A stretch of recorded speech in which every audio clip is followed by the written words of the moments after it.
All right. Hey guys, this is your host Thomas Tyree from Onthehop podcast. Today, this will be episode 207 for you guys today. I'm joined by my co-host Rob Sarasulo. We will also be joined by two guests once they join in later on the episode. Our co-host Fred Harris and the host of the Run podcast, Manny Wilson, will also be joining us in today's episode. But Rob, to kick things off, we're going to talk about the second round of the NBA playoffs. We'll start off with the Eastern Conference to share our thoughts on that. So I want to know your thoughts on the Cavaliers and Pacers series. Right now, this is actually crazy that the fourth-seeded Pacers are up 3-1 on the Cavs. Game 5 is tonight, but what are your thoughts on the Pacers being up on the Cavs like this in this series? Honestly, I'm not very surprised, and here's why. It's because they've been here before, the Pacers. They were just there.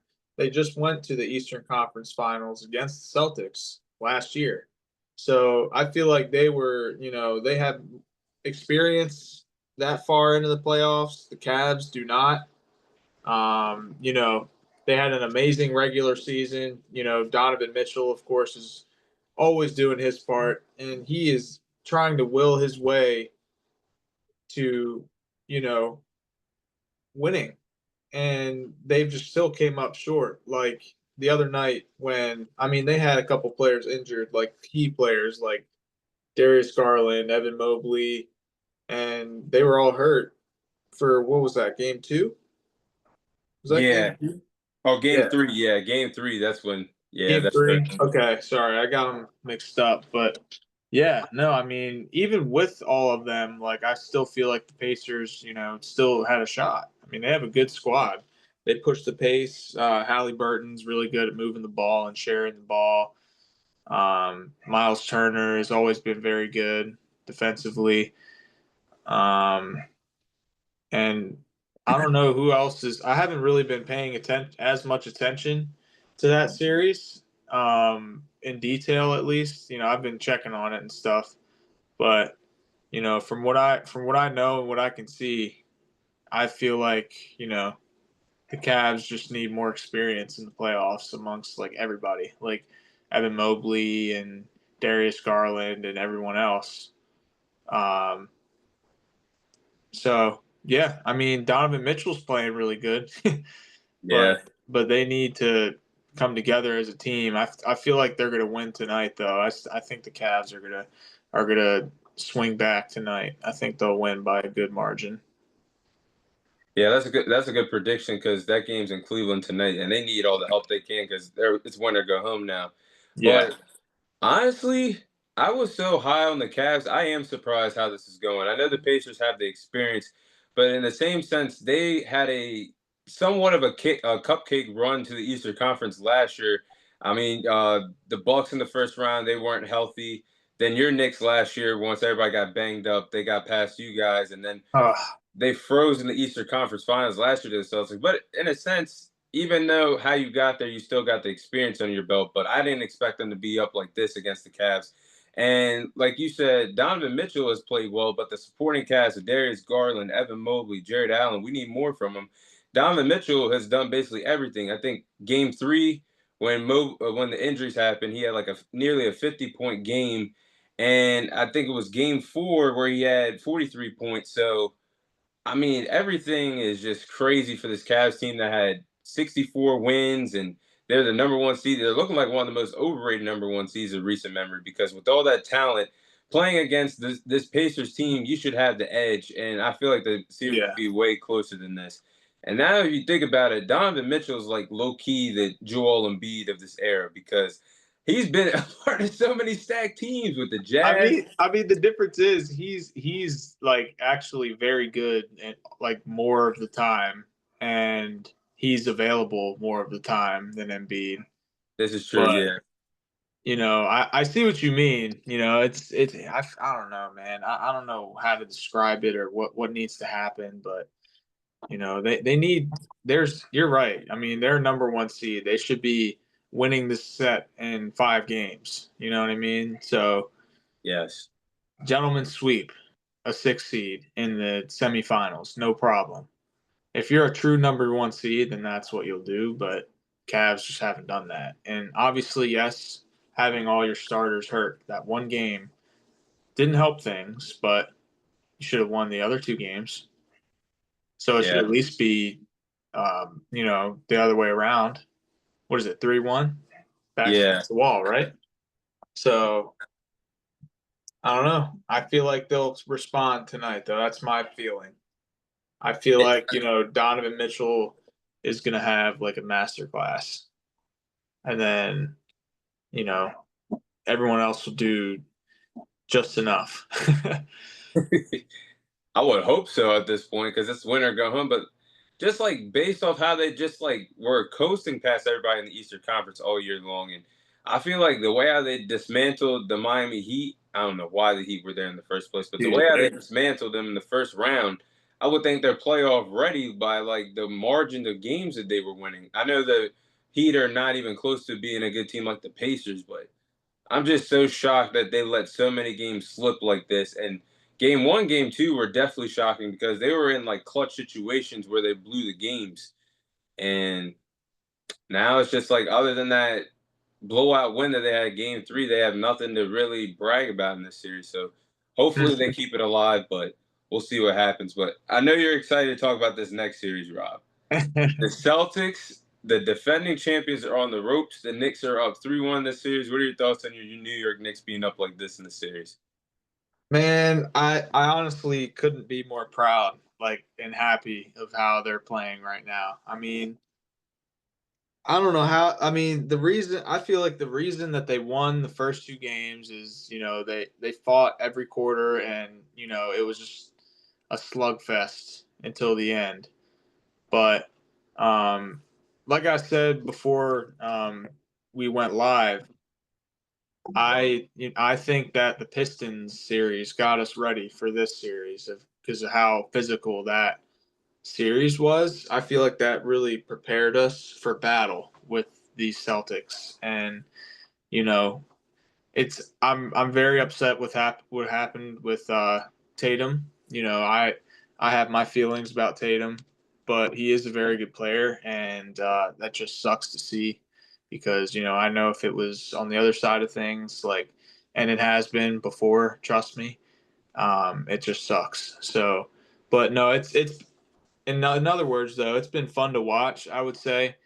Um, just really fun to watch. Keeps me on the edge of my seat for sure. But to come back down 20 points twice in a row and then just have an all around performance like they did last night with Bridges hitting fadeaways every single time he got in the mid range. Automatic. Bridges, or not Bridges, Towns getting 12 rebounds or a bunch of rebounds. Brunson has over 100 point. It's like 100 and something points in the fourth quarter in this playoffs. Hmm. I don't know the exact number. I'm pretty sure it's like 107, or it might be even more. But I don't know how he does it. He just locks in. He's got the coldest blood in the NBA, I think. Honestly. Yeah, I mean, I am really shocked how the series is going. And like we talked about, I think based off of who you guys play in the first round, that gritty, determined Pistons team got you guys right for this because now you have the defending champs on the ropes down 3-1 this series. But it, like you said, every game has been action packed from start to finish, other than the game three, the blowout loss that the Celtics gave you guys. But like game one, game two, you guys came back from behind, and Mikal Bridges having two lockdown marquee plays to end the game for game one, game Yes. two. Then the straps was Oh my what you used God. to call it military Velcro. Yeah, That the military grade Velcro, man. Oh my God, I can't believe I didn't bring that up. Yeah, Bridges, his defense. Everyone talks. The thing I love the most is everyone talks shit about that trade all year long because yes, he did have nights where he was just non-existent, but he has really stepped it up in the playoffs. I would say overall. I mean, I'm sure he wasn't perfect every game. Like the other game, he didn't come alive until the fourth quarter against in game 2. He had 0 yeah. points and then went to the fourth quarter and just started going crazy. Like he had like 16 points or something, or 14 in the fourth. And those defensive plays that he made were unbelievable. Like having him and OG is such a perfect like match. I love it so much.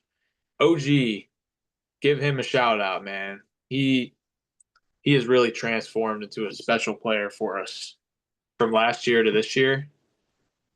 I love that man on my team. He is what you want at the small forward position, like 100%. Yeah, and to have both of them on the court, like defense wins championships, and that's the reason why you traded for OG last year, and that's the reason why you gave up the draft picks for Bridges for moments like this against a really good Celtics team that's already one of the best defenses in the league.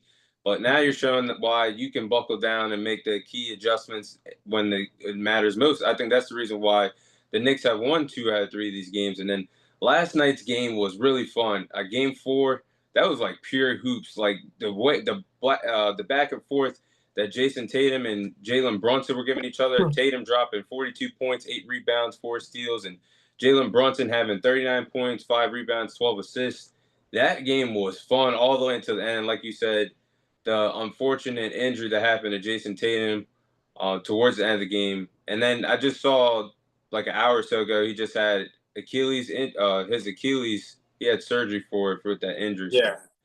I saw that on the way home today from work. It popped up on my phone as I was driving. Yeah, that's rough, man. And, it's just sad. Like I said, like you never want to see that no matter what, no matter how much you hate a team or whatever, it could be your biggest rival. It takes, it just like kind of takes the air out of the room in general when an important piece to the puzzle like that gets hurt. It just sucks. I wouldn't wish that on anybody. Prayers up for him for sure. yeah, On because at this Sorry. point, oh, what'd you say, Rob? Yeah, I'll let you go ahead first because I'll get into something else after you. Yeah, but the Tatum injury is just like it's unfortunate because like that's a big star, and now he's missing like the whole entire next season based off of when the injury occurred. So we're not gonna see him until like fall of 2026. Damn, yeah, that's an Achilles, man. It's a long energy injury, but yeah, I know he'll bounce back, and hopefully it's a speedy recovery and he gets the best news going forward as he can.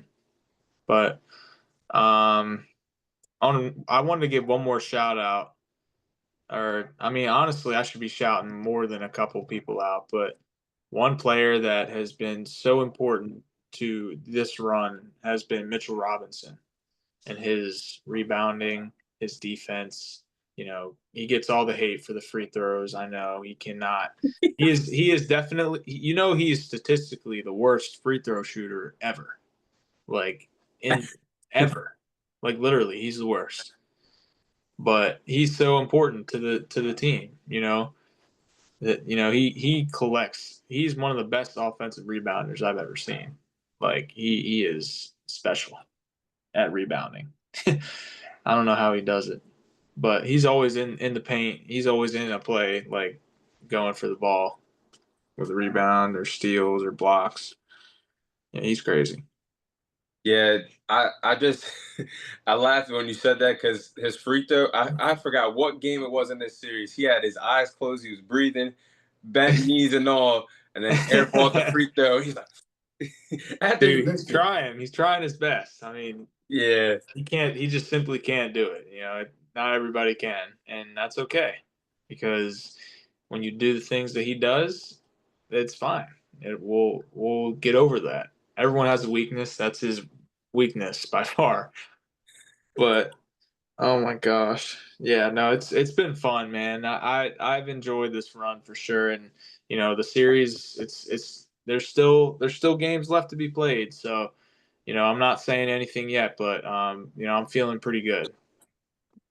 Yeah, I was also gonna say his leadership based off of how he's uplifted the Knicks as well. Like when they are down in situations, he's like picking up the team saying, "Come on, we've been here before." I think that leadership also is a big reason why you guys are in the position of one game away from the Eastern Conference Finals this year too. For a player like that doesn't start, but has been a really good rotation player for you guys when needed. Hmm. It said Fred just joined. I'm right here. Can y'all not hear me? Oh, Oh, there you hey. go. What's up, Fred? Hey, What's up? what's good, y'all? We were just talking about the Knicks and Celtics series. Yeah, it's a tragic to see Jason Tatum go down with the Mhm. ACL or Achilles or whichever one it is. Achilles. Achilles, yeah. Yeah, dude. It's definitely a shame to see that. It kind of puts a bow on the series, um, Yeah. especially with the way they lost last night. Really puts a bow on it. I mean, I don't see how any way that the Celtics come back in this series, especially with Jaylen Brown, I guess, being the number one dog. Mm-mm. That's not flying. That's not flying. What's Hey, crazy though, we might get a Knicks Pacers Eastern Conference Finals. I'm not gonna lie to you, that sounds disgusting.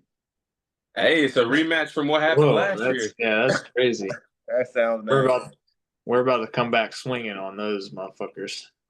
Hey. We're I'm yeah. not gonna lie to you, if the Celtics and Cavs both lose, the championship is wide open for anybody. Mm-hmm. It's Oh yes. wide open for like I honestly don't know who would win if the Celtics and Cavs both lose. I don't know who would win the finals. It's really a toss up after that. Mm-hmm. We were just saying how we think the Cavs are going to probably win tonight. I could see that. I could definitely see that. I can see that. That's, the only thing is like the only thing about the Cavs is Donovan needs some help. That brother can't score 45 every single night. That's what Yes. I was just Tough. saying. I said he was doing his part. Darius Garland need to do something. I mean, his only highlight of the playoffs has been talking shit about Tyler Hero, and then after that, what have you done afterwards? Not a thing. Not a thing. Granted, he has like he's been passing pretty well, but I mean, I Darius need some Garland. buckets. Yeah, we need some buckets, Darius. We need buckets. Um, so we'll move on to the Western Conference. Oh, Fred, you joined just in time. I'll save your team last for the West. Well, with this Thunder and Nuggets series tied 2-2, what's your guys' thoughts heading into Game 5? Game 5 will be tonight. What's your guys' thoughts on the series thus far? Um, SGA almost looks lost in some of these games. I Mm-hmm. think without shooting 15 free throws a game, it gets rough. I mean, he's only had one good playoff game this entire time. I think he's had one good game where he's actually been efficient and scored 25 plus. Because I mean, his other 20 games, he shot the ball like 30 times to get 28 points. But I think what was it? I think maybe game two or whichever game it was, they absolutely destroyed the Nuggets. Of Uh, Game 2? yeah, he had a pretty good game that game. But other than that, I mean, he's been pretty pedestrian, Mm-hmm. especially for Yeah. this MVP candidate. I don't know what's going on. He just he was unstoppable in the regular season. He not getting Just them like ticky tack forgot how ass to fouls play. he was the whole season either. Mm-hmm. Yeah, that's the difference. You know, Brunson don't need all them free throws to be good. Nah, he be doing that bullshit too though. I mean, he does it, but like at the end of the day, we didn't shoot any free throws until like halftime last game, and that's Yeah. how it's been for a couple games. We would not shoot a free throw until like freaking 2 minutes left in the second quarter. Mm-hmm. By that time, the Celtics have shot like 13. So like I don't know how that happens, but yeah, no. Anyway, yeah, I don't know what SGA is doing out there, but a part of it is definitely the Nuggets just having more of the experience too. Same kind of thing as the Cavs Pacers series. Um, they're just more ready. They've won a finals already, so and they have probably the best player in basketball on their team, besides like one or two people. So Mm-hmm. you can argue he is the best in basketball. There's a good argument you could have to say that SGA is the But best player. no, no, no, no. I was talking about I'm talking about Jokic right now. Oh, Jokic. Oh, never mind it. I'm Oh talking yeah, about. definitely best I mean, players. Yeah, definitely My best same players. thing. bad. Same thing applies to Jokic. I mean, there's always a good argument that Jokic is the best player in the world right now. Yeah, nah, but he hasn't looked as good either. No, Like lately. especially was that I think the same game too where he fouled out in like third quarter. Yeah, like what They the hell got was that? decimated. He was pissed. Yeah, he was. I mean, it almost like he was getting punked around that game. Hmm. They Yeah. was going around just beating him up, but he didn't know what the hell to do about it. Yeah. Honestly, for this series, I think it's been pretty good. But like with SGA, I agree with what Fred said. He hasn't looked like the regular season SGA and hasn't had a playoff stellar performance in this series like the regular season SGA had with several great performances. And then for what Rob just said, Nikola Jokic hasn't really looked his best either, and he's trying. I mean, he's doing the rebounds and assisting. And just his presence on the court, he doesn't have to be that scoring machine in this series. I think the looks that Holmgren and Isaiah Hartenstein give him at times has thrown him off offensively. But the X factor in this series has been Aaron Gordon. He has Oh, been clutch the entire duration of the playoffs. Like, I don't know where this man is getting this clutchness from. I mean, he's a former NBA champion, but damn, the 3-point shooting, the clutch play, he's like a perfect closer for the Nuggets this playoff. So, bro, if somebody would have told me that game one would have ended with a pull up jumper from Aaron Gordon for game, no way in hell. that Oh joint my god. wet. Nah, it was wet, dude. It was in transition, pull up jumper, game. You got it, big dog. You got it. And Westbrook too has been like really, really effective for the Nuggets coming off the bench for the Mhm. duration of play, especially in this series too. The energy that he's giving the players around him. I think the Nugget. Do you think the Nuggets or OKC are going to win the series? I think the Nuggets are going to win the series within 6. That's like, you think the Nuggets gonna win in six? Yeah, I think they're going to win two Man, he said straight. they're gonna win two straight. Get them out of there. Yeah, tough, but I can see it. Yeah, I can see the Nuggets winning only because I don't see the Thunder winning a championship maybe for about another 2 more years. Yeah. I I think, agree. I think they're still too young. yeah, I think the experience, I think that's gonna play a big factor. Well, how much longer can that be a factor for? I mean, like they I had mean, this. They are young though. They are the youngest yeah, I team. mean, their first time in the playoffs was last year. I mean, their first real time in the playoffs was last year, which I mean, they didn't really do much then last year either. Mm. We'll So I have to mean, call like, a star in this summer. yeah, I mean, they got a lot of draft picks, so they can combine some of that shit and get somebody. And KD sitting out there. Nah, it would be nice for them, but I don't think OKC fans would accept that man back. I, Yeah, they would. Yeah, they would. That's Kevin Durant. You're oof. gonna take Kevin Durant wherever Kevin Durant will go. Especially when you have the draft picks and you have the players to not completely cripple your team to get Kevin Durant. Because that's the thing that happens with a lot of superstars. You have to sell basically your whole damn team, and when he doesn't perform like an A plus plus, your team sucks. But they have the draft picks and they have a bunch of young guys that they could ship off for Kevin Durant. Also, they don't have to give up that much because I mean the Suns are kind of stuck in purgatory with Kevin Durant, so they can lowball the shit out of the Suns. That is true. They need anything right now. Yeah, Anything. their team's terrible. That's crazy. Yeah. So I know the Suns just want to get rid of some of these huge contracts. And Bradley Beal already said he wasn't leaving, and he got no trade clause. So I would release him. If you ain't gonna uplift, I don't care. I'm He's gonna just take the bro. loss. I knew from the moment he signed that deal with the Wizards that it was a bad idea. It was a bad bro, idea from the Bradley Beal start. It should was have a just bad stayed idea with for. the Wizards, bro. He should have stayed with the Wizards.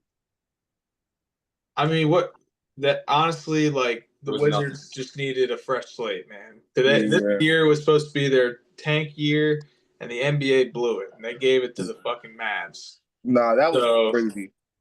I That don't was understand. crazy. It Cause keeps happening. It keeps happening every time a superstar gets traded. Like, Bro, I don't know what the hell's going on. how do you have one of the worst records in the league? And what they have like the eighth pick, They have the 6th pick. the sixth pick? That's ridiculous.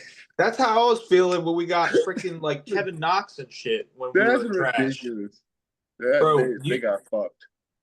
we Kevin got. Knox. Do you remember Kevin Knox is on the Yes. Warriors now. Oh yeah, We he's on the drafted Warriors. him. We He's on the drafted Warriors. him in the first, like at the 8th pick or something. Oh, I because remember. I remember. That was That- a horrible pick. I we mean, had nobody. There was no. I don't even remember who was in that draft, but that was Yeah. a terrible pick. when you're a bad team in that range, like you're screwed at that point because like all the superstars are gone that you're looking for. Yes. And when we got Yeah. oh man. I mean, RJ Barrett did play a role one way or another when we He traded. was actually solid. He was solid. He was just inefficient. He That's all. wasn't efficient. I He was forgot all good. about him. He was Bro, you know good. what's crazy?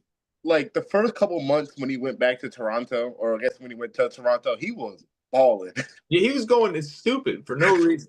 Like it was wild. I was like, where the hell has this been, RJ?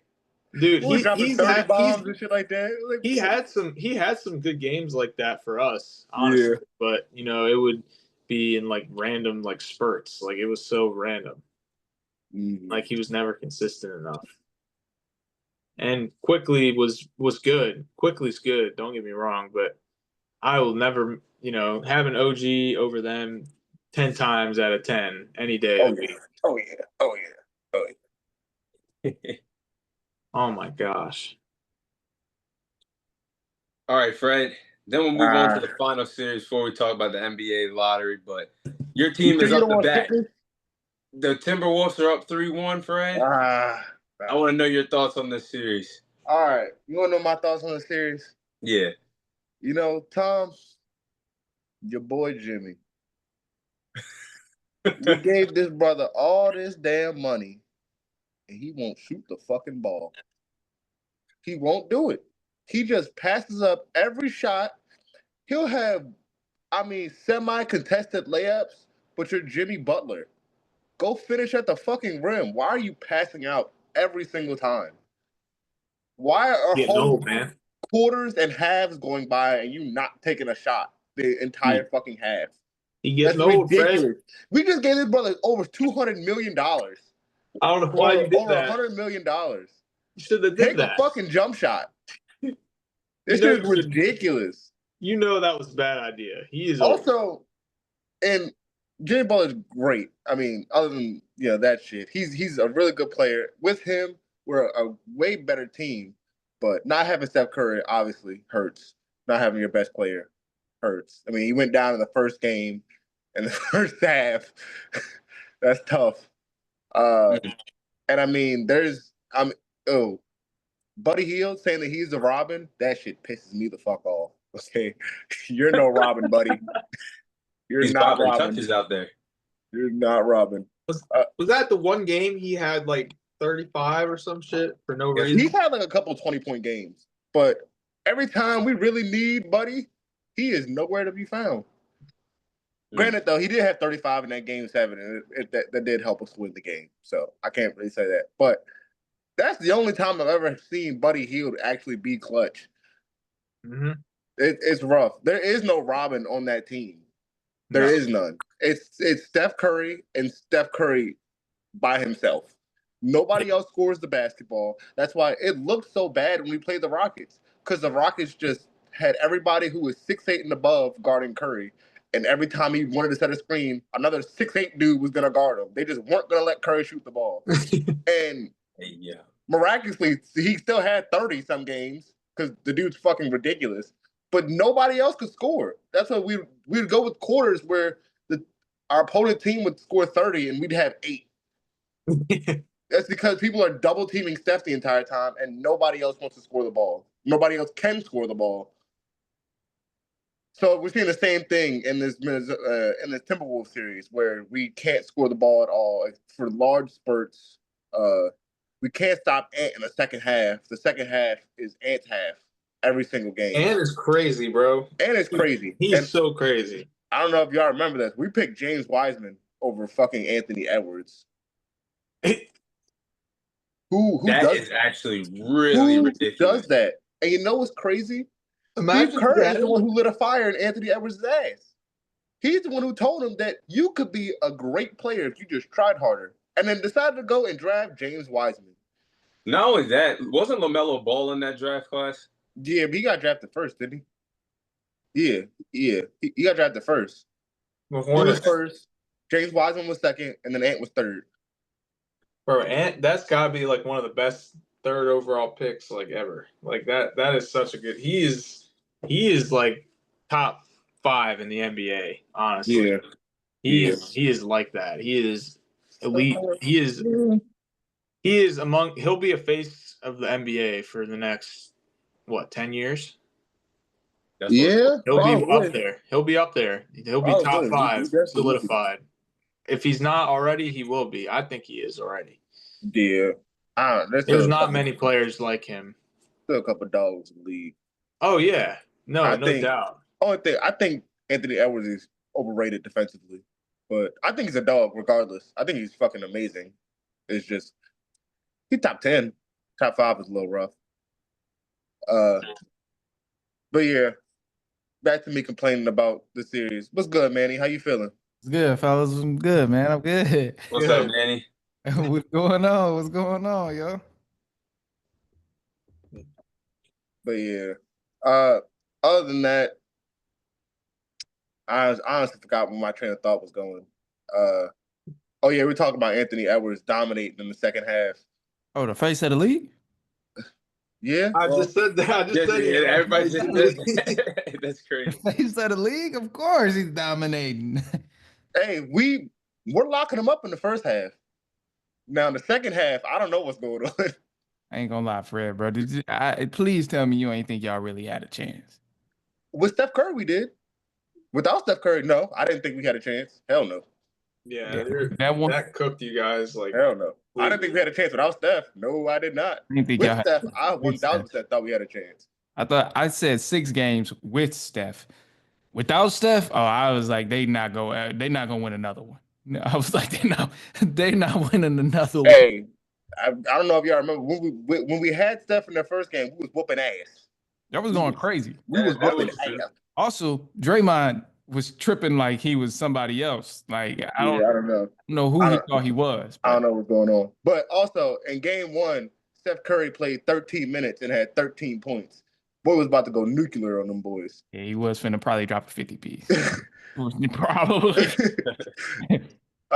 Unfortunately, he old. He old, so the legs gave out on him. Man, And that's how the season ends. That's a rough way to go out. But that's life. yeah. Well, maybe y'all get Giannis. Yeah, hopefully. I trade Jimmy for Giannis any fucking day. You just signed him a contract. Fuck You that stuck with him nigga. now. I'm so goddamn tired of him not taking jump shots, man. That shit pisses me off. He get paid too much money to have 11 field goals attempted in a game. You get paid way too much money for that.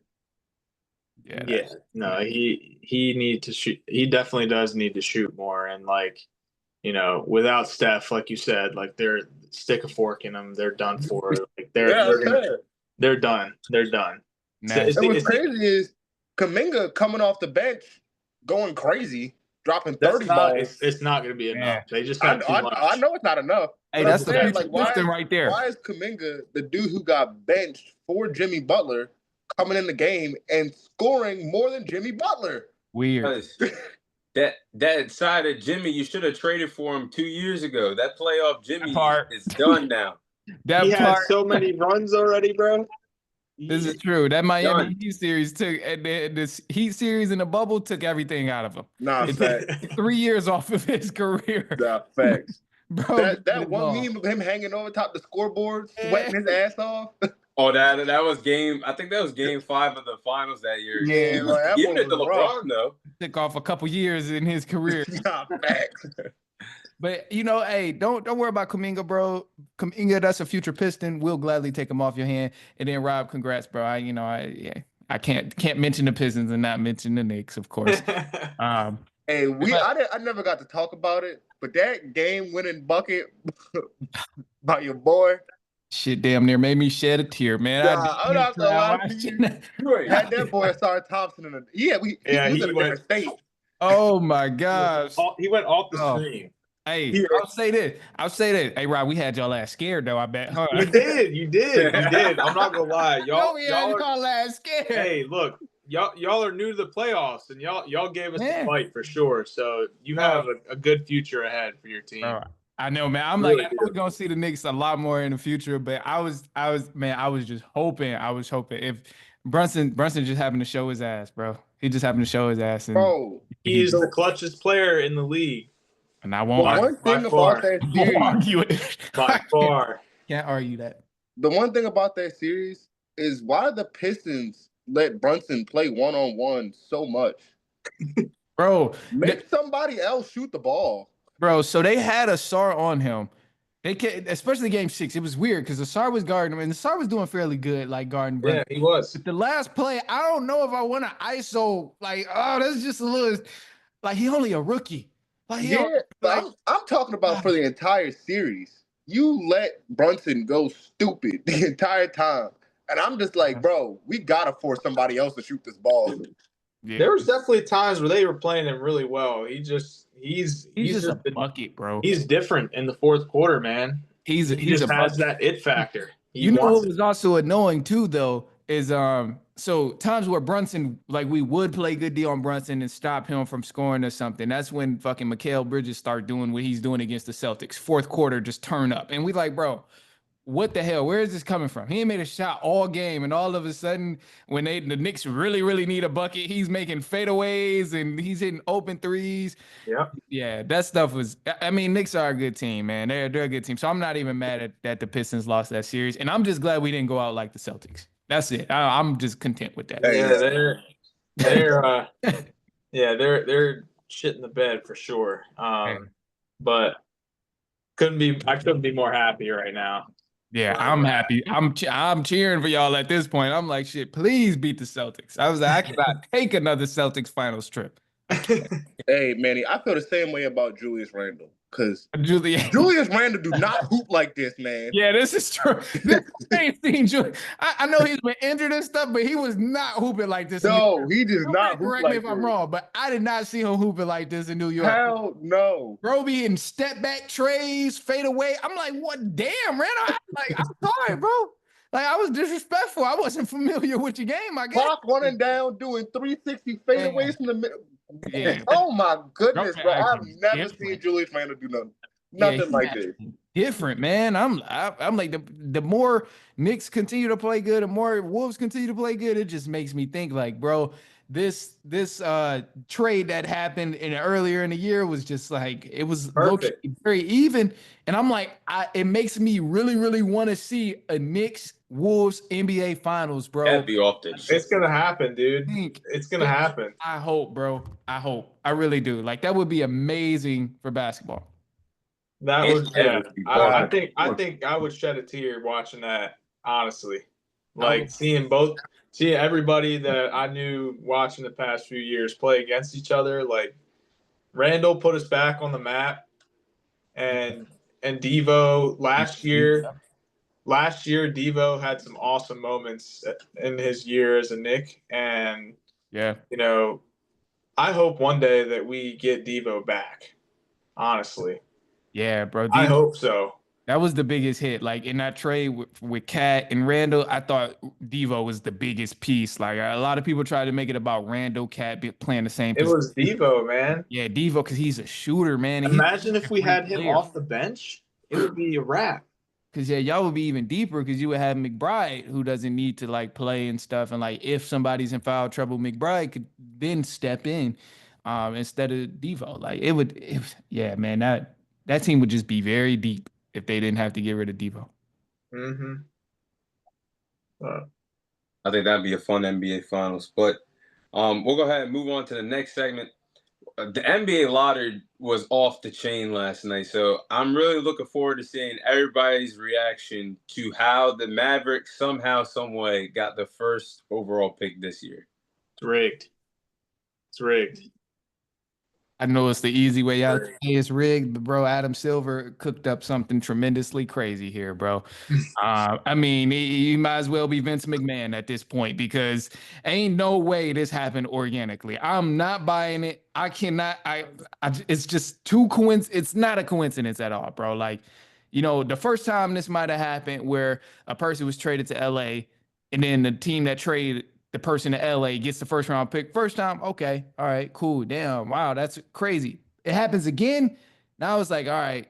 Then it happens a third time and fourth time and fifth time. Like, come on, man, that's just crazy. And it just makes me think like going all the way back to 2011 when Chris Paul was traded to the Clippers. From then, the Pelicans got the first pick. The Pelicans traded Anthony Davis to the Lakers. Guess what? The Pelicans got the first pick. Then Anthony Davis got traded again from the or no, that's what it was. 2019. New Orleans, they ended up getting the number one pick. And then Luka Doncic, as obviously as he got traded, then now Mavs get the number one pick. So this done happened 3 times. And I'm like, it's just not a coincidence at this point. I'm not gonna lie to you. I've said this before. I'll say it again. I hate the way the NBA does their draft. Why do they do it like this? I don't. It is so dumb. Why do you allow a team in the Mavs to get a chance to get? They were just in, I guess, quote unquote, the playoffs or the play-in tournament. Yeah. There's no reason that they should have a number one. There's no.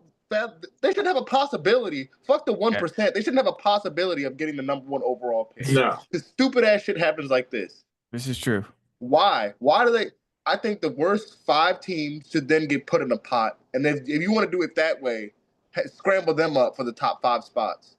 But going outside of that, you're stacking teams up now. And now the bad teams get even worse. Yeah. Because the Wizards are cooked. The Wizards aren't going to get nobody good. Wizards ain't got nobody, cooked, dude. They might They're not going to get anybody. Bro. They might get Derek Queen, though. There's a yeah. He's good. He's good. I'm not gonna say shit he about ain't Cooper Flag. But he's good. Cooper Flag, bro. Ain't nobody in the draft near Cooper Flag level, bro. Cooper Flag is crazy. The Cooper, yeah, bro. That was insane. That's just, dude. I thought for a second that the Spurs were about to get Cooper Flag, bro. I almost shit. Which would have been even crazier. That would have been even crazier. That was my. Oh my god, Wemby and Cooper Flag with De'Aaron Fox would just be. I was nightmare fuel for the West. That's the call I thought Adam Silver put in. I thought Adam Silver, put in that call to say, hey, we sending you to San Antonio. You'll be in good hands. You'll play, with Wemby. They got some young talent. That's what I thought was gonna happen. But bro, because 360. If Cooper Flag gets like a reliable 3-point shot in the NBA and he went to the Spurs, that shit would be stupid. You got Wemby and Cooper Flag both pick and rolling and pick and popping. How do you defend that? I can't defend that. You can't. The Mavs. With De'Aaron Fox with a full head of speed at the rim. They have the top 3 offense in the league for sure. That's impossible. Especially with Wemby coming back in this following year, because he already improved just through the course of the season. He expanded his game a lot. So him coming back and returning would be just nasty, man. Yeah, they're still, either way, him and De'Aaron Fox are still going to be really good. But no, like I'm just glad the Sixers didn't get it. The number 1 pick. Oh my gosh! If the Sixers would have got that pick, I probably would have went to Philly and lit Philly on fire or something. It's like, what the fuck? Yeah. If that would have happened, I would have turned the TV off. I don't care what I was watching. I was watching the game. I would have turned it off. I saw that. Yeah, I would not have wanted to see Philly get it. I would have been okay with San Antonio get it. I would have really been cool with like the Hornets. I like one of the bad teams that need it. And that's what bothers me most is like these bad, like you mentioned, Fred, bro. Mavs was a play-in team. With you adding a play-in team and making it where a 10th seed can possibly get into the playoffs and win the lottery, like that's just a lot of favor going to a 10th seed. So it's like with them adding that element to the play-in tournament, They need, or not to play in tournament, but just to play in games for the playoffs. They got to rearrange the way they do that draft lottery, bro. Because that's just not right. That you get an opportunity to get in the playoffs, and if you lose, you get an opportunity to get a top 5 pick in the lottery draft. Like it's just not it, man. It's not. It's And then not the actual I guess it tries to stop the tanking, but like I don't think teams don't really tank until the back end of the season when they know they suck already. Yeah. Decent teams don't tank. The reason they tank is because they fucking suck. This is true. Why And then, would you not try to help them get better? I'm literally, bro, and it's one simple element that could change all of that tanking stuff. If you don't win above this many games, then your organization has to pay. Like you get fined a certain amount, like for being so bad. Like I guarantee that would light a fire under a lot of players' ass, because they're gonna be like, for example, my Pistons, we won 14 games last year. It's like if we would have had to inquire some sort of penalty for winning less than 20 games, then it's like, okay, changes would have been made immediately. Monty would have finished the season. Like it would have been so many different changes happening, just to avoid that penalty. So, like the NBA got to find a way to make these bad teams and these horrible teams better, man. Like especially if they're talking about expanding. Like, are we kidding? Like you can't even. It's 30 teams in the league right now, and only 12 of them is relevant. Like, what do you mean when they expand? We just seen a playoff series. No offense, Tom, but the Cavs versus the Heat. Yeah, that was no offense. But they got decimated. But this is my point with the play-in tournament. Why are you allowing a 10th seed to claim the 8th seed being nearly 10 games under 500? There is no excuse. No, I don't care. Stop it. Just stop it. Just top 8 from now on. Because the embarrassment of that, the Cavs has stop laughing, yo. The Cavs win margin was like one of, if not the biggest win margins in playoff history. That's the thing with the NBA. Adam Silver is just, you get this, you get that. We give you this, we give you for what? First off, it's not a good product. Nobody watched those games because they're winning by 40 by halftime. I knew I wasn't watching it. No, I'm not watching that. Cavs and 4. Sorry, Tom, but I knew I wasn't watching that.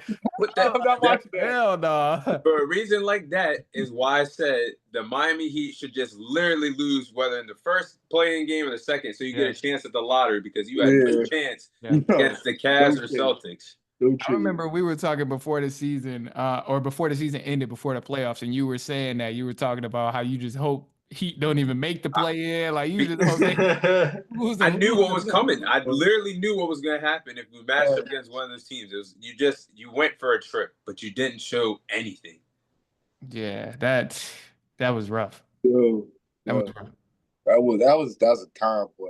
That was a time. Especially when, I'm not gonna lie, and y'all playing games, y'all was killing shit. That boy Tyler Hero had a fucking burn on his arm. Man, they looked elite, didn't they? They looked elite playing them Chicago Bulls. What? Look who we were playing though. The Bulls and the Hawks. Those are two teams that just love the play-in tournament. That ain't gonna do nothing. Hey, that's where Trae Young. They live there. Trae Young living there. They have a fucking condo in the play-in tournament. Facts. Like literally, like they're not, the Bulls especially are not ever going anywhere with the current regime and ownership that they have. Unless they blow it up completely, they're never gonna change. I've been saying this for the last 4 years, and they just don't do it. Why? Same thing, bro. It's been that same thing. Do they enjoy that? Bro, I'm like, how do you waste the opportunity when you have Zach LaVine and DeMar DeRozan on the same time, both in their prime? How do you waste that opportunity to never achieve anything? Like, that is just terrible. Like, you don't build around it. You don't try and bring no other assets. You don't trade. You literally did nothing. Like when you add 2 elite guards in their prime. I'm like, bro, you got to make something shake. Can't nobody tell me who the Bulls' #1 player is. And I wish you would say Kobe White. Don't you do this. It probably is. I ain't gonna lie. Don't you dare say it. Kobe White or the rookie, Montez Bazulis. He's tough. The Bazulis is tough. Yeah, he's nice. And he a rookie. So it's like, if it ain't Kobe White, then it's probably him. It's honestly, it's probably Josh Giddey. Might be Josh. Josh Josh Giddey learn how Giddey's to shoot, tough. though. He gotta learn how to shoot, man. He's Yeah. nice, but I think that's the only reason I say Kobe White before him, just because Kobe I'm White not is gonna lie to you. Have you seen Josh Giddey's stats for the season? Since like insane, 16, insane. 8, and 9, dude was kind Yeah. of balling. He's like Nice. almost like a Josh Hart, similar play style, Yeah. honestly. He Yeah, does everything. that's a good But at comparison. the same time, like he's still, I don't like that shit. He's not as good as Josh Hart. I but just don't like the way he almost plays. like- It's Bro, not, they got it. It's nasty. They gotta build around somebody, bro. They just be taking people's scraps and then just let it sit there and let it fester. They don't be trying to build with nobody. They don't be trying to make nothing shake. So yeah, that's an organization. But that's the thing. I think with some of these owners don't care about basketball.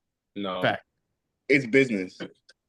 bro. So like, if they're out there making money, they couldn't care how many wins they get. Bro, that's the Chicago Bulls to a T. Yeah. And tickets is still priced like they got Michael Jordan playing every night. And it's like, bro, you guys haven't won 7 games and we're middle of the season. Why are your tickets still this high? That's literally the Chicago Bulls. And I'm on the side, bro. I've been saying this too for some years. I'm on the side.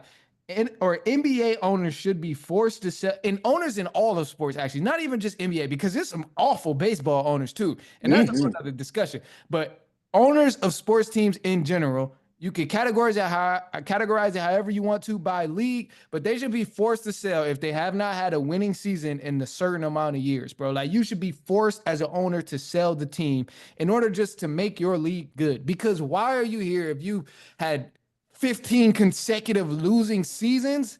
Like, come on, bro. Why? Yeah. Why are we still allowing you to do this to our league? But that's the thing, though. It's not about putting the best product out on the field or court or whatever. It's about making the money. It is. So, I just asked Oakland Athletics. Boys, the White Sox too. I asked the White Sox are Why? so bad for so long. Yeah, that's facts. Thank God the A's are going to Vegas. Hopefully, yeah. I mean, hopefully it makes a big difference. That's crazy. They have completely stripped Oakland of every single sports team. Yeah, they have nothing. Dude, because Oakland sucks. They have nothing. Oakland is not a good, like, compared to, like, where it's going or where they went. Like, nah. Oakland, it's just not the place for it anymore like it once was. Yeah. Seems to be the trend. Facts.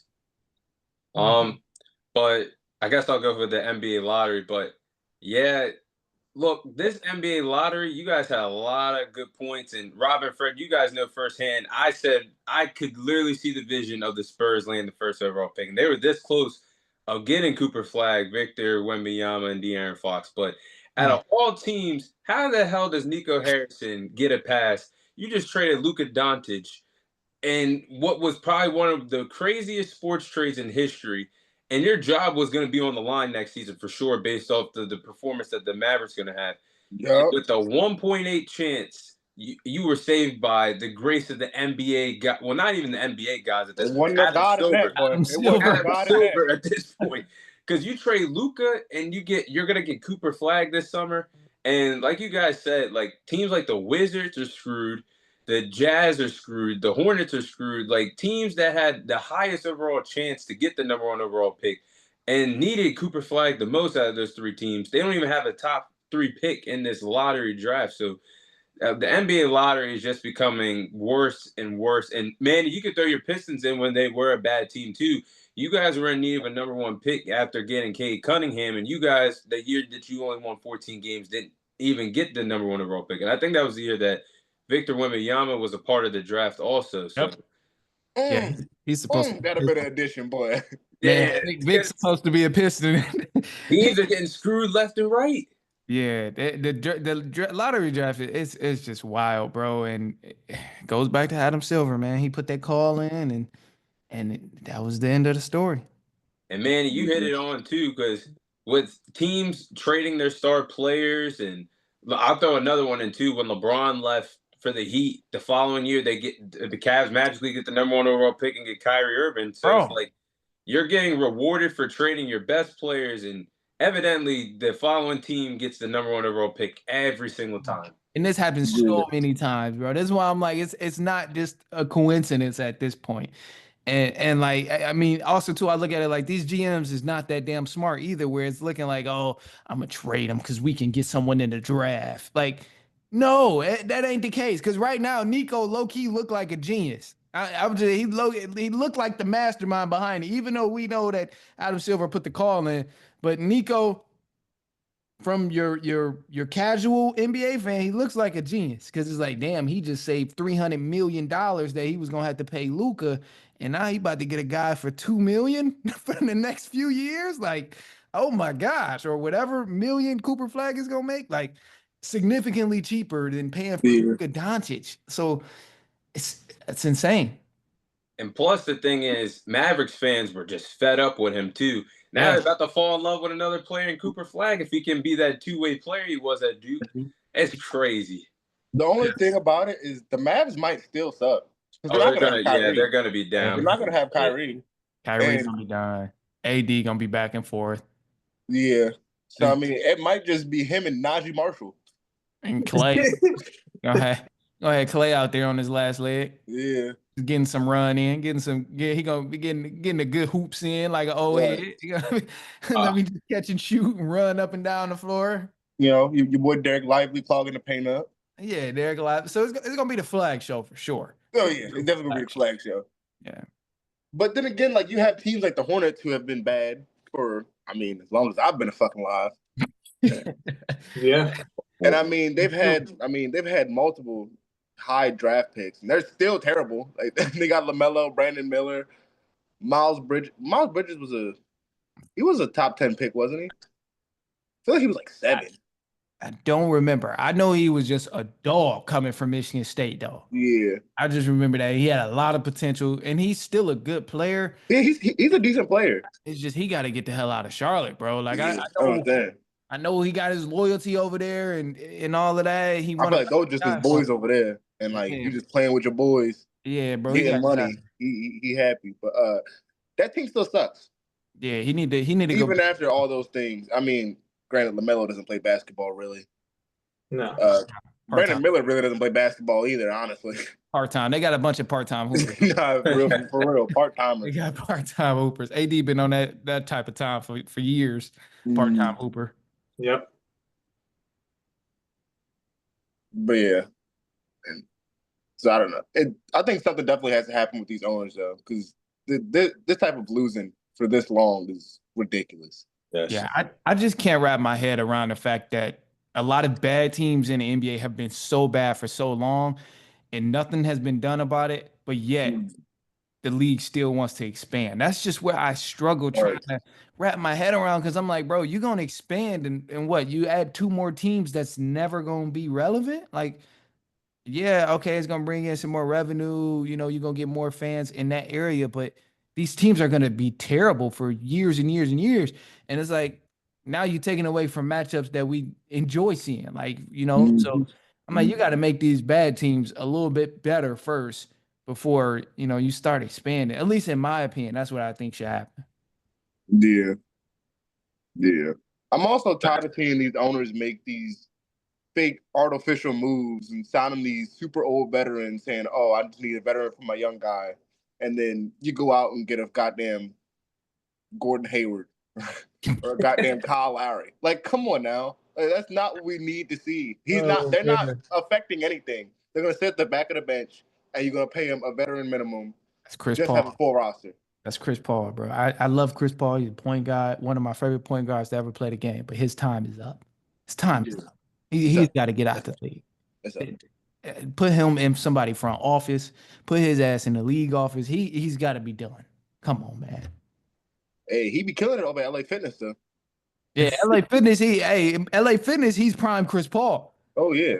You take his ass to the court of the NBA. Man, come on, man. Get out of there. Get out of there. Just go be. Yeah, go sit in somebody front office or something. Get on somebody. Have some fun. Enjoy yourself. Yeah, like, go enjoy yourself, bro. Like, man, it just kills me because we gonna have a whole generation of kids. When they hear Chris Paul, they gonna be like, "Oh, he's trash. Chris Yeah. Paul, the trash man that played with Wemby. And now it's gonna be a whole separate argument. Like, bro, y'all don't know about Chris Paul for real. Yeah. Did you see that thing on IG where the kids were arguing about Kyrie or Chris Paul who was better in their prime? No, that's a discussion. Mm. Now, that's a discussion. Um, Prime is a discussion. Prime is a discussion, and I definitely think it's Chris Paul. Kyrie's my favorite out of the two, but Chris Prime is that's just different.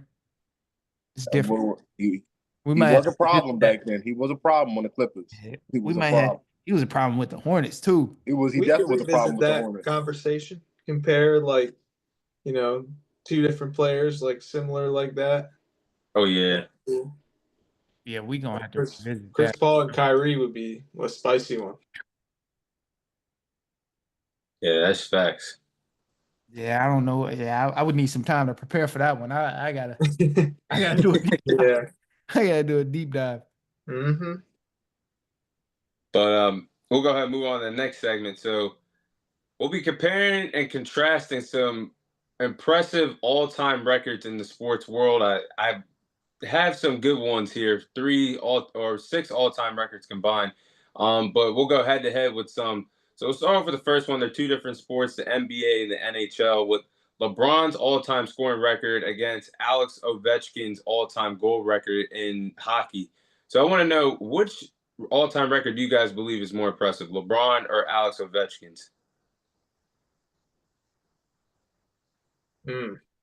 I don't even know.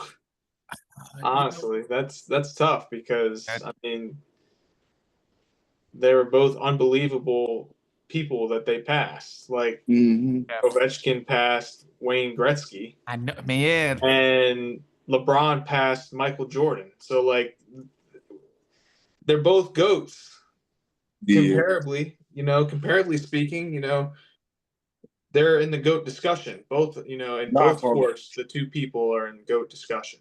I'm not gonna lie. So In their respective sports, I believe that Braun is better in his sport than Ovechkin is in his sport. Respectfully. Yeah. yeah, no, yeah. When you Because I compare it like believe that, yeah. Yeah. So, and I believe that I know Ovechkin made the goal record, and I mean he just passed up Gretzky. Gretzky. But I mean, if Gretzky didn't have as many assists as he has, I mean, we don't know what the goal record would have been if Gretzky decided that he wanted to score some goals instead of get assists. And I mean, the points record in the NBA is not even close anymore. I mean, It's impossible. it's not even close. Nobody's anymore. reaching that. And if he plays again, she can keep going. Yeah, So it's nobody's like, reaching that. I'm gonna have to go with Braun. I think I gotta agree with you on here. And one of the reasons I'm gonna go with LeBron, his record being more impressive, is because it is gonna be a record that's untouchable. Like he continues on, it's gonna be untouchable. No, like we probably won't see that again until the NBA either give us more games through the regular season or just something like that that's gonna have to alter the rules and the regulations of the NBA season because I can't see anybody scoring that many points throughout the long and having the longevity of their career, Not getting hurt. and not getting hurt. And then you also brought up a great point, Fred, just mentioning too, like if Gretzky wasn't getting as many assists as he has as well, and was trying to mainly focus on scoring, like his record probably would have been untouchable as well. Mm-hmm. So I mean, obviously, Ovechkin when he's doing is very impressive, and like breaking the record, and it is like something that should be glorified in his respective sport. But it's still just it's hard to compare sports because it's two different things that you're working with. But the LeBron thing, bro, like that's something that's history that won't be touched for a long time. That's close to like some Wilt records, like just won't be touched. Yeah. For you to average 25 for like 15, 16 years, it's ridiculous. And then, like you mentioned, too, so like with the Wayne Gretzky thing too, obviously he's leading in other categories, but Brian is also leading in other categories, including the points. So, like you could almost make the argument in other prospective stat categories for LeBron of like, oh, obviously he's not leading in assists, but just for example's sake, like, oh, him being top 10 in assists, top 10 in rebounds all time, and top 10 in points, like, then you expand the conversation. There's nobody that's doing that. Like, come hockey. Obviously, Wayne Gretzky is one of the ones that come to mind, but it's just like, I'm sorry, nobody else is doing that. It's not gonna get done in any sport that compares to three categories being top 10 and number one in points. Crazy. Yeah, I agree with you guys. I think the LeBron record is more impressive. I think both of them are impressive, but the LeBron record is definitely going to be untouchable. I don't think, like you said, Manny, it's going to have to take the NBA to add more regular season games, more scoring, up the scoring, like a half court shot is 5 points or Yeah. having 4 point shots. Like, it's impossible because I don't think longevity wise anybody's going to be able to do it for as long as LeBron did without any impactful injuries to slow him down or anything. We're gonna need another anomaly to come through here. They gonna have That's it. in the game, bro. That's the only way is we get another anomaly to come through here that can Yep. shoot, dunk, pass, is big as hell I mean, and fast. Maybe Wemby is the answer. Who knows? Maybe Wemby is the answer, but they gonna have to make it 15-minute quarters instead of 12 if he gonna break that record. Because ain't no way, man. And Wemby ain't gonna be playing for 20 plus years like LeBron. Yeah, Like, his frame. Yeah, crazy. his frame. He probably won't be able to play that long because 20 plus years is crazy, bro. Like, I swear, I just don't think some people understand. Like, Bron is literally a 40-year-old man. Like, you got to remember, bro. You go to the gym, you go to Lifetime, you go to LA Fitness, you see a 40-year-old in there, you like, oh, this is sweet. I'm about to cook, bro. You need to get out the gym. Like, you think I'm about to like really go crazy on this 40-year-old man. Bron is 40 and he's still running it with the best of the best in the world. So it's just like, it's really just mind blowing that it's like, players think, oh, Brown 40, he old now, it's sweet. And then all of a sudden, chase down, block by Jay. Like, damn, bro, still doing that? Like, what is like Buddy is 40, still catching oops off the backboard. Bro, I'm saying it's really crazy to think about. Like, I just think of it that way. Like, bro, you run into a 40-year-old when you competing in anything like that requires athletic ability, you think, oh, it's sweet. Oh, he ain't on my level. Like, but bro, really still out here going crazy. It's wow. Yeah, that's facts. Next one would be for the NFL head-to-head straight up in two different positions. My guy, Edmund Smith with the all-time rushing record or Jerry Rice's all-time receiving record. Which one do you guys believe is the more important or more impressive record that won't be broken? That won't be broken. It's Jerry Rice. Because Saquon could have smashed Emmitt Smith record last year. He decided to let him have it. He was like, I'm cool on that. This is got true. it. Real shit. This is true. Emmitt Smith was right. It was right there. He could have did it if Saquon wanted to, he could have got it. If he asked them, can I break this record? They would have let him break the record. They wanted him to break the record. He was like, nah, I'm chilling. Yeah, exactly. Oh, y'all talking about regular season? Yeah, regular season rushing, yeah. Oh, yeah, that could have been broken. All-time rushing record. Do you guys think Evans? Oh, you're talking about the all-time rushing record? Yeah. My fault. I misheard you. Never mind. Hold on now. Yeah, that was a different discussion. Yeah. That's a different question. Yeah, that threw me off. That threw me in for a loop. I mean, I feel like it's gonna be hard to break all time just because people don't run the ball as much as they once were. Especially with the league being such a passing first type of league now. Yeah. They treat running backs like dirty draws. Yeah, literally. So for that reason specifically, I find it difficult that Emmitt Smith record gonna get broken. And then honestly, was crazier. The person to get closest to Emmitt Smith record was Frank Gore. We know Frank Gore was a dog, but he wasn't even near Emmitt Smith's record. He wasn't even near Walter Payton, who's sitting at second. So it's like, bro, I don't think that record is gonna be. Yeah, and Frank Gore played for 3,800 years. Yeah, Frank Gore ran the ball forever. He ran forever. So I don't way too long. Back. Yeah, way too long. Nah, it ain't happening. Emmitt Smith ain't touched. Yeah, that's what they do. I don't think. Yeah, that's a good point. And for that reason, I don't know, man. I still think Jerry Rice was just I feel like there was a lot of people that were like of Emmitt Smith's caliber. Like, not a Yep. lot, but like a couple in our in the history of football.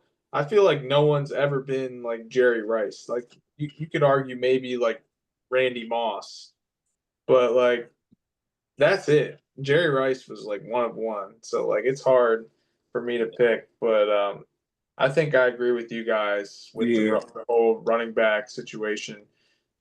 We might see new life now going forward with how Yeah. it happened last year, but the couple years before that, the running back market was just toast, Mm-hmm. and But Saquon and the gang saved it. So now it's important again. Yeah.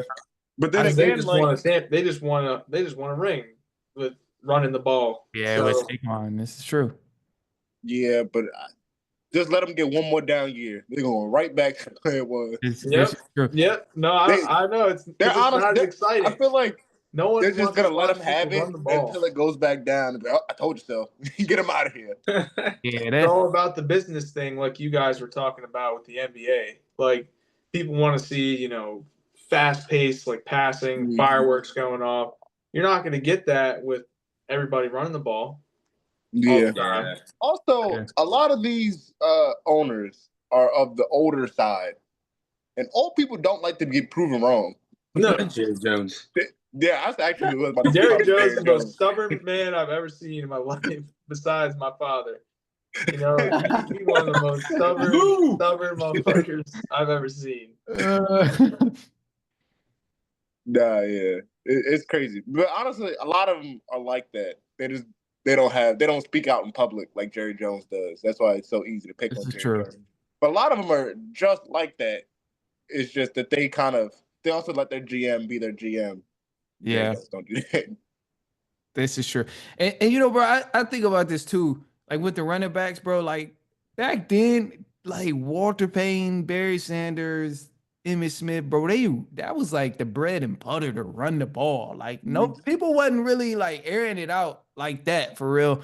Like every other play they was handing it to the tailback. They was using fullbacks shit at one point. So it's like the game has changed, and for that reason is why I think that record is so far out of the element. And I know Jerry Rice is like definitely, I mean, like you said, Rob, Jerry Rice is one of one, but with the way that people pass the ball now, bro, and like you gotta remember some of these games that happened during the regular season be like I think it was the Chiefs and Rams that one year. It was like 56-57 Yeah, overtime. I'm like, damn, bro, is anybody gonna play defense? So, the point totals is just so spiked now, too, where teams are just scoring and scoring and scoring. Where I mean, that's why I think that Jerry Rice record is eventually gonna get touched. yeah. We don't see many 9-3 games anymore. Nah, that ain't happening.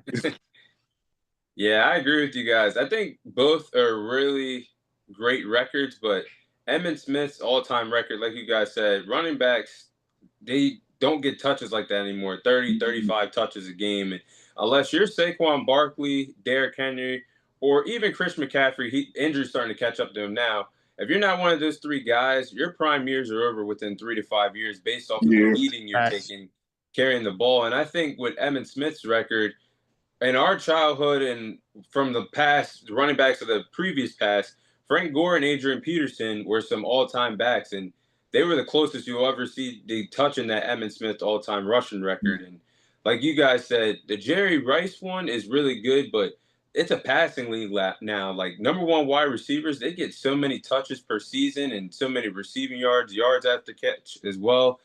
So I think also, Larry Fitzgerald and Terrell Owens were really close of touching Jerry Rice's all-time receiving record. That was some two players that we saw in our childhoods as well. Yeah, But I could see Jerry Rice. It's going to take a special player, but I could see somebody touching that one day. yeah. Also, facts. like you said, even with those guys like Saquon Barkley, most teams have a running backs by committee. So I Oh mean, you're yeah, still sporting 2 to 3 running backs that are touching the ball as well. So that's That's taking true. even more touches from your running back because That they is want to, hold a little more shelf life for your running back. So they have a couple more running backs to give it to. yeah. The committee one's good too because a true. team like championship contending team like the Lions, they depend on their 1-2 back, Sonic and Knuckles of Yep. Gibbs and David Montgomery. So yeah, the Mhm. committee, there was no committee back then. Like it was all No, in. Smith touched no, the It was ball. just one guy all Touchdowns Walter touching the only. Payton. rock. One guy. The only way the second guy came in is if the first guy got hurt. Literally, Yeah, bro. Barry Yeah. Sanders was another guy that got a lot. Yeah, back then it's like the running game is just completely different Way from how different. it is now. Mm-hmm. Yep. Now, if your running back start breathing heavy, pop 'em out. Hey, bro, give him a breather. Go in there. They be quick. They be quick to switch out now. Mm-hmm. Or they have packages for running backs now and shit too. Yeah, this is true. And then we'll go with the final one here. Steph Curry, and this is two different sports, basketball and baseball. This one's hard. And Fred, I know you might be a little biased with this one, but Hey. Steph Curry's all-time three-point record or Calvin Ripken's all-time consecutive games record for played at games in a row. Which one do you guys think is more impressive all time? You All know, right, you could say that I'm biased. You could say it, but I'm going with Steph Curry only because there's not much contact in baseball. There's not much running in baseball. I mean, there is. There's only short movements. You know, I mean, obviously running the base pads, you got a far run. But I mean, especially when you're playing in the infield, you got to have quick reaction time. You got to dive. You got to throw. But I mean, there's no contact. You're not hitting each other. And I mean, obviously, there's not as much contact in basketball. Excuse me. But you're still slamming into each other. You're still going up for layups, getting fouled, hitting the floor. And I mean, 4,000 threes and counting. That I think look, will never be passed up Right. either. 4,000 threes. And he honestly, if he keeps going, he can hit 5. Duke could hit 5 if he keeps going. yeah, I mean, it's I understand. Steph is definitely the best shooter of all time, and like his record, I feel like they're both equal, but like, how many games did Ripken play in a row? Bro, 2,632. Dude, that is 2,632 like consecutively. so That's to insane. not get hurt for that long is Bro, insane. that's I don't care. Fred, look, I love Steph. yeah, I think I feel you. I love Steph, and that record is crazy. But the league shoots more threes than they ever did before. Facts. So that's that. He was the reason that everyone shoots threes now, basically. That the Celtics shoot the way they do. That everyone does. Oh, he's gone. But Okay. but He yeah, left. no. Either way, I still think it's Ripken. His record is insane. I mean, yeah, I get that the physical element is not like it is with basketball, but baseball is like the hardest sport that I've ever played in my life. And, it is the hardest sport that you can play because that is the only sport where you hit the ball 3 out of 10 times and you're amazing. Like, Facts. you know how hard it is to hit something that's going 100 miles an hour that has like 20 degrees of break or some crazy shit like Small they do object now. too. It's baseball is so hard, and like, to play it at an old age, I can't even like imagine because like obviously your reflexes and your eyes are not nearly as good as they were like right now, like if you're in your 20s or whatever. Yeah. So it's like, I don't know, man, that 2,600 is That's Man, insane. that is a long freaking time. That is a long ass time. Like, how do you play for that long? Yeah, I agree. Oh, and I'm so glad Fred just joined back because I really wanted him to hear what I was gonna say. I'm so glad you're here. You came just in time. Really wanted you to hear what I was gonna say. Sorry, Yeah. you guys didn't agree with me, so I decided to hang up. That's why I said he left. That's why I said he left. He said, I don't want to hear nothing about Steph Curry not being the best ever. No, seriously, though, man. Steph is goated. The 3-point record is going to take a long time for somebody to touch that. But, man, Rob, I 1,000% agree with you. That Ripken's record is never getting touched. Nobody's touching that record. Nobody's going to come close to touching that record. Because, yes, Fred, to your point, yes, it's limited contact. It's not as impactful full as basketball, you know, getting banged up and stuff, but also it still takes a lot of different muscles to play that game for such a long period of time It consecutive. does. So I'm like, bro, 2,632 games. That's not getting touched. And then also too, the second place person is not even close. Like he blew out the record of the record before him. It was only 2,130 consecutive games. So he literally beat that record by over 400 games. So it's like that record ain't getting touched, man. Yeah, I got to go with the Ripkins one. Well, okay. To counteract that, Steph Curry is still playing. That's number one. He could double the second place guy by the end of it. Um, like I'm saying, if Steph ends his career with over 5,000 threes, that's a wrap. Nobody's Bro. touching 5,000. Right, but you got to remember, bro, people be chucking threes left and right nowadays in the regular They season. chuck them. You gotta make them though. I mean, they can make them. And if you get to the playoffs consecutively or even play in and just play consecutive years, like it's man, I think that record is more touchable, bro. Because this new generation too that's gonna come in is gonna probably be. I ain't saying they Steph Curry at all. I'm not nowhere near making that assumption, but I'm just saying at the rate that they're gonna shoot threes is crazy, bro. We got centers shooting threes now. Like when Steph was in the league, it was forbidden. It was forbidden for centers to even think about trying to pull up from the 3-point line. Fast break, stopping and shooting a three. Your ass was going straight to the bench. Now that's acceptable. Now it's the smart play. It's like, whoa. So like, the game is just completely different from when Steph was early on in his career and still chucking his threes and getting off the shots that he was getting because he could make them. But now it ain't at this point. I don't even know if coaches have an idea of what's a bad shot now. Like everything seems to be so acceptable from any position in the way they shoot. So that's why I think it's gonna be catchable at some point. More touchable than this Ripkins record for sure. Yeah, sorry, Fred, but I'm on board with Manny and Rob for this one. Cal, look, both records are amazing, but Cal Ripken, how do you play over 2,600 games? And baseball is a season where you play 162 regular season games. So for doing that for 15 to 16 years with a total of 8,243 straight baseball innings, that's what do you call that? You don't. I would call him an Iron Man, but there's got to be a better name than that for doing it No, for that is so crazy. I'm long. not gonna lie. That's crazy. Titanium Facts. Man, That's bro. crazy. And then like the manager trusting him to play that much baseball and no injuries ever catching up to him, and Yeah. that's just crazy. That's just a crazy stat that nobody, I don't care who you are, Shohei Ohtani, Aaron Judge, who Fernando Tatis Jr., any top tier player right now in baseball is never doing that. Or the next generation or the following generation. Yeah. But the I think 3-point, another thing that's gonna affect people is I think and now like nowadays the team doctor is so quick to shut a kid down or shut a player Yeah. down oh for yeah. the slightest injury This is true. just because they want to save him.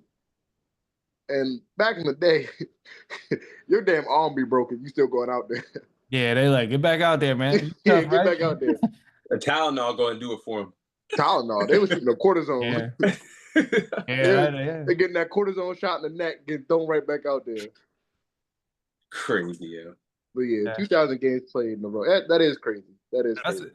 that's a good point. And Thomas, to your point too, it makes me think of like how we were talking about the NBA thing. I think the only way this Ripkins record gets touched is if they change some sort of format, some sort of like rules that make it where it's less innings, it's more games. Like that's the only way I even like can think of this record possibly getting close Maybe to if they being like broken. space games out more. Man, they would have to go But yeah, 4 innings, they'd play double year headers round each if they day. space the games out more. Yeah, that would, Oh man, yeah, I forgot Rob said he had to go. All right, Rob. All right, All right, man. see you guys. easy, Rob.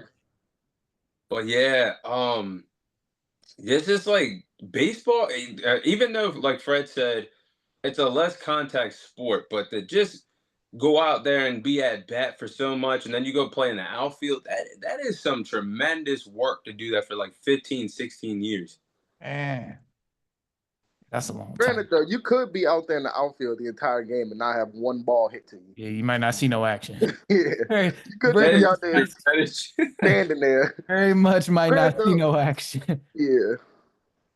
play a whole game or something, picking at dandelions, looking at the sky. Nah, facts. Yeah, you think it's Facts. coming your Buddy way? could be Oh, out no, there in foul. right field and never see a ball come to him the entire game. It's true. That is crazy. But yeah, we'll go ahead and quickly move on to the last segment.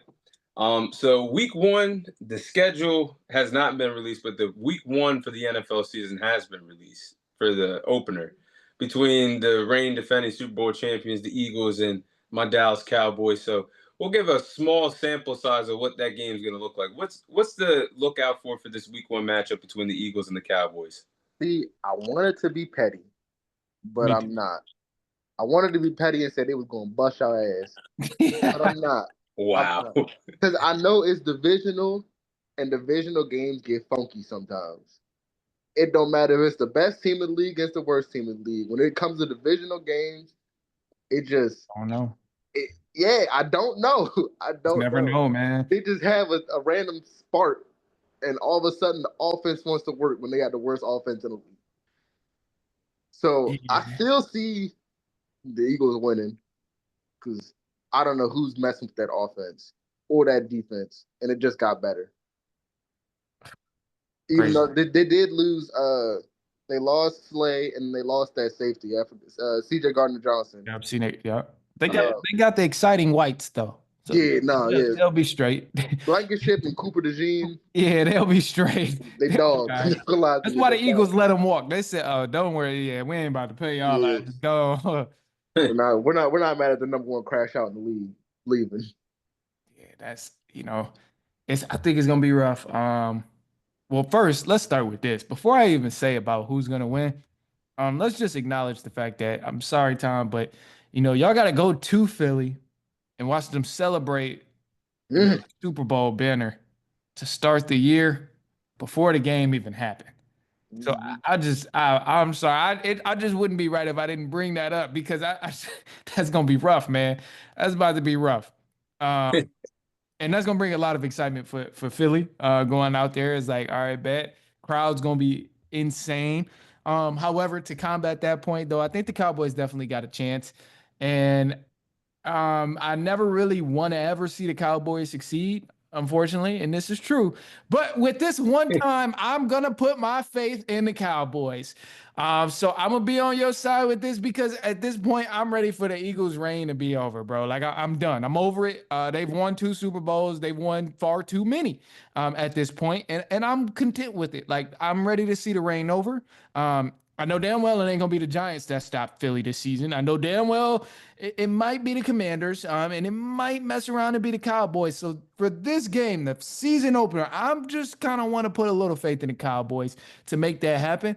Cowboys fans have suffered, so I think a lot of them have become a little more humble compared to Nah. You said, hell no. They still drinking on that blue juice. Well, look, I just need them to beat Philly enough so at least the Commanders or somebody else can take it. Like I'm done with the Eagles being there. I'm done with the Eagles being extremely relevant and being one of the best teams in football. So I need the Cowboys to just knock them off the high horse week 1. And I'm hoping they could come off that Super Bowl high and get smacked in the face. Very much could be the case. And Cowboys got the talent too, bro. Because I mean, they picked up Pickens. So it's like adding him, CD, Dak is back. We don't know what kind of Dak we gonna get, but he is back. Yeah. So, it's gonna be crazy when Dak throw an 85-yard touchdown to CD Lamb and it gets called back because George Pickens is beating the shit out of the QB. Chill. That very much might happen a couple of times this season. Very much might happen. Yeah. Somebody George Pickens gonna hit the DB with the people's elbow. Man, bro gonna be over there doing wrestling moves against the corner. Yeah, Manny, there was one thing that you touched up on that I need to say before I go. I remember when I hopped on your podcast and somebody left you a voicemail saying Jalen Hurts was the greatest quarterback that he'd ever seen. The Cowboys fans talk crazy, but That right there, you cannot say as an Eagles fan. I don't care what talent you've seen. Jalen Hurts is not the best quarterback of all time. Bro, thank you. This is what I'm saying, bro. Like I know Cowboys fans is historically crazy as hell, but this is why Eagles fans need to be knocked off the high horse for reasons like that. Fans calling in talking about Hurts is the greatest quarterback ever, and he's the best quarterback to ever touch a football in Philly, and he's the best quarterback in the league. He's better than Pat. And it's like, oh, come on, bro. Relax. Relax. Take a chill pill. They're a good team. He played on a good team. He's a good player, but come on, bro. Chill with all of the best quarterbacks type stuff. Like, no. Hey, I mean, I feel like Fred, don't do that. Don't do that. no. Listen to me now. The only thing I'm going to say is that there's crackheads on every single team. Okay, well, there's fandom crackheads everywhere. Okay, you gonna get them, and I just believe that the Cowboys have the most. The I don't think you're wrong there. Eagles are Yeah, top five. I'm like the Eagles only are top realistic five. fan. Yeah, it's just been so long too. I think this is why it feels this way because it's been so long since Cowboys fans been able to talk trash. So Right, it's and they like, still do though. They and still they do. still do. Yeah. They still do. At least, Yeah. granted, he was out of pocket saying that Jalen Hurts is the best quarterback, but he has some type of delusion to look to. You know, This is they true. Cowboys have nothing. He got some recency bias at least. Like Yeah, to be at like, least oh yeah, you something. see the throw he made? Versus Yeah, Cowboys be like, shit, we still the best team, bro. Y'all didn't do anything.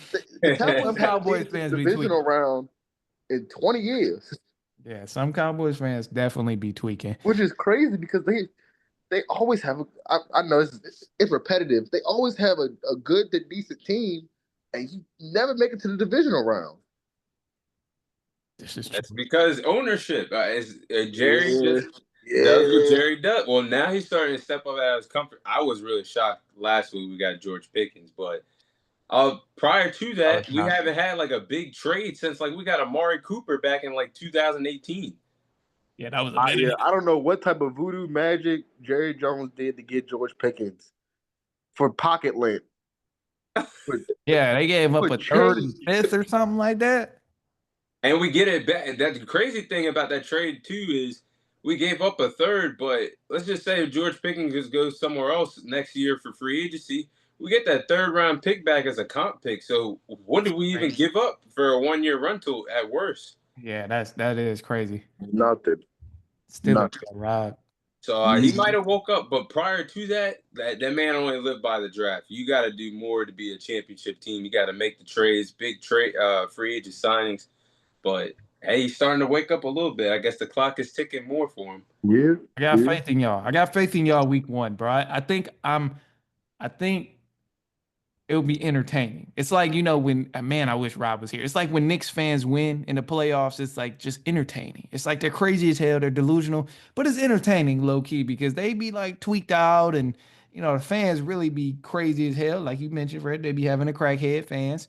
So like they be wild. And I feel like with the Cowboys, it's been a long time since we've been able to see them really wild out from excitement of winning. Like and it's always funny when they lose. I love watching, Oh yeah. Oh I yeah. love watching them lose because it's Oh funny. You yeah. get to make fun of them, and then Cowboys fans still be tweaking out.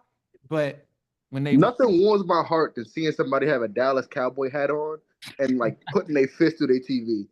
Nothing warms my heart up oh more my than god, that. that's what I'm saying, bro. Like, it's always entertaining. So I think I've built up enough skin of watching them lose to be able to withstand them winning, definitely beating the Eagles. I want to see that. I'm ready for the Eagles to be done. Mm-hmm. So I'm counting on y'all, Tom. I'm counting on y'all. Hey, that's a big task. I ain't gonna lie, but Yeah, it's a big task. I think this is Yeah. going to be a good game. I think the NFL could have went in several directions to give the Eagles first opponent, but why not the Cowboys? Because it's a divisional matchup. The difference last year, well, they were overall the better team, clearly, but there was no Dak Prescott. And Dak Prescott, whether people like him or not, does have the Eagles number in the entire NFC East number throughout the years that he's been the Dallas Cowboys quarterback. So I think this could be a good game. I want to see how our offense matches up against that Eagles defense. I really do. With the healthy Dak Prescott, adding George Pickens, who really is a number one wide receiver, but now you're asking to be number two. playing alongside CD Lamb, who's already a top 5 wide receiver in the league. So I think we could have some success passing the ball. I want to see Is how George our Pickens offensive number one wide line. receiver? Who? George Pickens. You think he's No, number one CD wide Lamb. receiver? CD Hell Lamb. no. Oh, my bad. I thought you Yeah, said George CD Pickens Lamb. was Without number a one. doubt. Nah, Yeah. not Pickens, but I want to see how our offensive line matches up against their pass rush because Tyler Booker, he's coming. He was Zach Martin's replacement that did retire. So you got a tall task in front of you with that Eagles front seven that's coming. And Vic Fangio loves to dial up the blitz. So I want to see how we match up there. I do also want to see how we run the ball because we're going to have a committee. And it's not the best committee, but it could be something that gets us by for this year. Possibly get a running back within the first 2 rounds next draft with Javonte Williams, Miles Sanders. We did get Jaden Blue in the later rounds from Texas at the running back position. But one more thing also. I want to see the Eagles how their offense looks because obviously we're calling plays. Obviously, run the ball with Saquon comes first in mind, but the Eagles historically, once they lose an offensive coordinator, they're not the same. When they made the Super Bowl a few years ago, when they played the Chiefs and they lost Shane Steichen, who became the Colts head coach, their offense took a hit the following year, and Kellen Moore just became the Saints head coach. I want to see if they can still deliver offensively or they take a drastic hit like they did when they lost Shane Steichen. So I think this is going to be a good game. Obviously, the Eagles are the favorites, but I'll be jumping up and down with joy if we can knock them down on banner night. That would be a statement win. But overall, no matter if we win or lose, I think it is going to be a competitive game, though. Yeah. I hope so. Yeah. I hope y'all knock them down banner night, man. Because yeah, at this point it needs to happen, man. It needs to be a new team that's popping in the NFC East. Because Eagles fans they're getting to the levels of Cowboy fans. But And that's the crazy thing, though. Like with this NFC East division, I think it's going to be one of the best, if not the best division in football this year. If the Giants come to play, but I don't know. regardless, the crazy thing about the NFC East, there has not been back-to-back division champions in like over 20 years. Like we've always flopped back and forth. So the Eagles, it's not a guarantee they win this division. It could be the Cowboys, could be the Commanders. Again, if the Giants come to play, but that's a tall task. But yeah, I think this division's up for grabs for anybody based off of the history we've seen in the last 20 years. I agree with you. Other than the NFC East being the best division in the league, we all know that's the AFC North. What? We cool on North. it. You heard what I said? Hey, I didn't stutter. God damn it, you AFC heard North, NFC Fred. North. You mean NFC North? AFC North. Fred, the Steelers and the Browns are not competitive teams. Come on, man. The Steelers now. First off, the Steelers. Wrong conference, Fred. Wrong conference. The Steelers will run into anybody's trap and take over their trap. What? You With heard Mason what Rudolph? With Mike Tomlin, who retires from coaching after he get above 500? Hey, Come on, man. And guess what? If he need that dub to get to 500, he coming into anybody's trap and taking over their trap. Oh. Okay, what about the Browns in that division? Okay, I'm not talking about the Browns. Okay, the Browns are They're terrible. They're part of the division. They're part of the division, whereas the NFC North ain't got no sleepers. You had all four teams won damn near 15 games. Well, besides the Bears. But this season, I mean, the Bears is different now. They different now. I mean, people have been saying that for years and years, but they look on paper, they look different now, and they got a new head coach. So, hey, man, but even then, they were still like that division NFC North is loaded, bro. Because can't sleep on the Vikings. Obviously, Lions can't sleep on them, and then Bears they just got too much of a stacked team to even think about sleeping on them. You really can't sleep on. I mean, other than the Browns, you can't really sleep on no teams in the AFC North. Steelers. Right. Fred. You can say Sleep on something, but the you can Steelers. say that the Steelers are 500s. But if you sleep on the Steelers, they're gonna beat you. Who do the Steelers have as quarterback? It don't matter who the Steelers. They had a It quarterback. doesn't matter. The Steelers they had a quarterback. Since Big Ben. They haven't had a good quarterback since Big Ben. And guess what? They've still been 500. But that's the bottom. That's it, bro. That's boo-boo. That's garbage. They not beating nothing. And guess what? The teams they lose, the teams they beat, the teams they beat are teams that slept on them. They be beating the Ravens. I don't know how the hell they still be losing. But let's be honest, what did I tell you when we started this? I told you we started this segment. The divisional games are stupid. They be beating the Ravens. The They don't be divisional out here games are beating other dumb. teams from other conferences. They get whacked unless they play the Ravens, unless they play the Browns, and that's it. And then they win. 2 games out of the season. That's the And only time they good. we always split. I don't know how, but we always split. Niggas don't never beat us twice. It's Okay, the only time the Steelers is Split. good.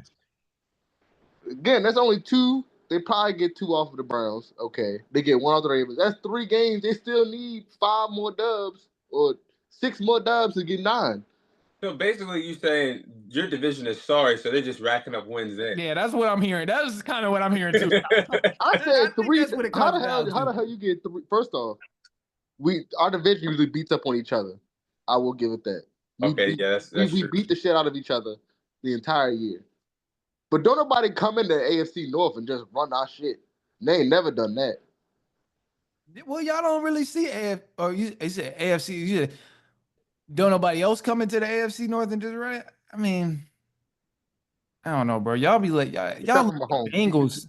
Yeah, Y'all letting the Mahomes. Bengals come back from losing the first 8 games of the season, and then all of a sudden they just go on a huge. We beat the Bengals both times last year, so we didn't do nothing. We did our job.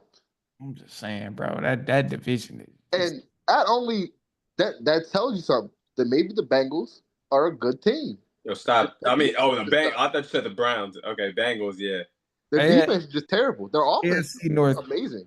AFC North had the craziest division because George Pickens, he was putting them in the forefront.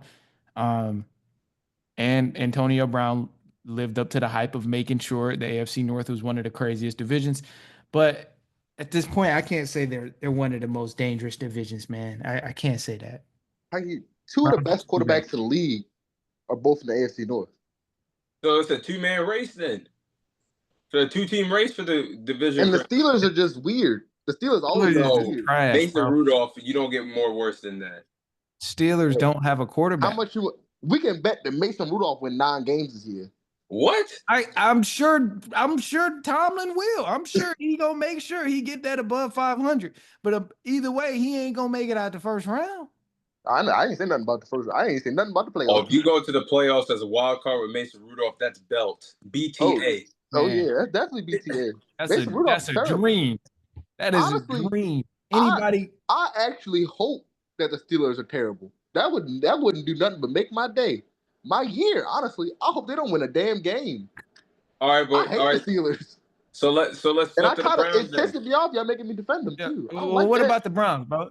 What about the Browns, though? You ain't never heard of them. The Browns are terrible, even though they got my dog Elite Joe Flacco at quarterback. Come on, man. They got my dog. I didn't stutter. The Elite Joe Flacco. What's gonna be crazy? What's gonna be crazy is when the Browns play the Ravens and the Browns end up winning. That's what's gonna be crazy.